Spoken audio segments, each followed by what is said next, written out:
Let's talk about this Z. Well, today we want to see what happens to this one when it wants to become in an actual word. Well, first of all, lowercase or small, capital. This small one or lowercase one, we know that comes at the beginning or in the middle of a word. This one, the capital one, always comes at the end. And there's one more thing you should know. As the most of the lowercase letters from this part, they have to attach, and depending on the letter before them, they can attach from this part. Okay?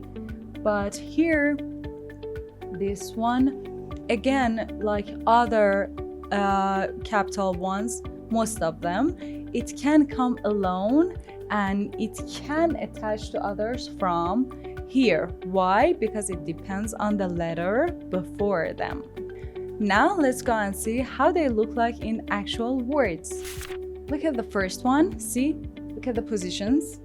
At the beginning, in the middle, attached from both sides, in the middle, attached from just one side, and at the end, attached. It can be, for example, just omit this one and it will look like this.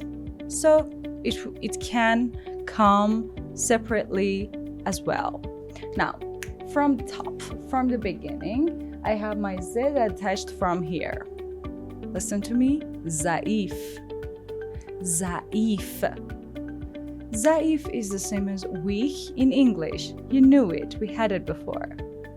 Here, that we have our Z here, see, because F has to attach, this attached as well, and the other part, it has no other choice, so it attached from both sides.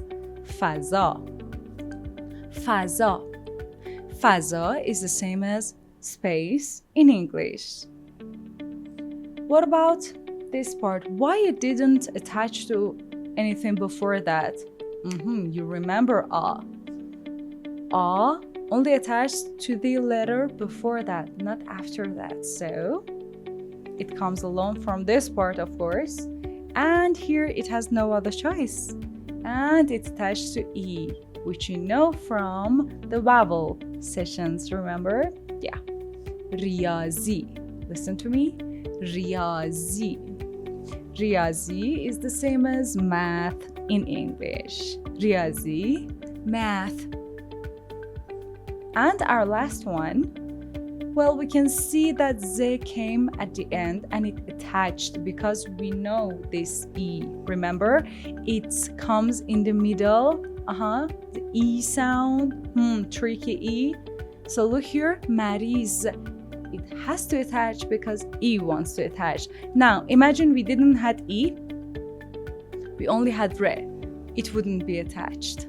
It was separate. So this word, listen to me, mariz. Mariz. Mariz is the same as sick in English. I think we are ready for practice. For practice, 1 or 2 lines this, 1 or 2 lines that one, and make the part that it can attach to other letters in red, write it in red so you will remember. These, you know, you can write them, so you will practice writing and reading them at the same time. You know, it's a good practice. And the main practice, instead of saying weak, we say zaif. Instead of saying space, we say faza. Instead of saying math, we say riyazi. And instead of saying sick, we say mariz. When you did it, comment for me. If you had any questions, comment for me. Don't forget to subscribe, and I see you all next session. Bye.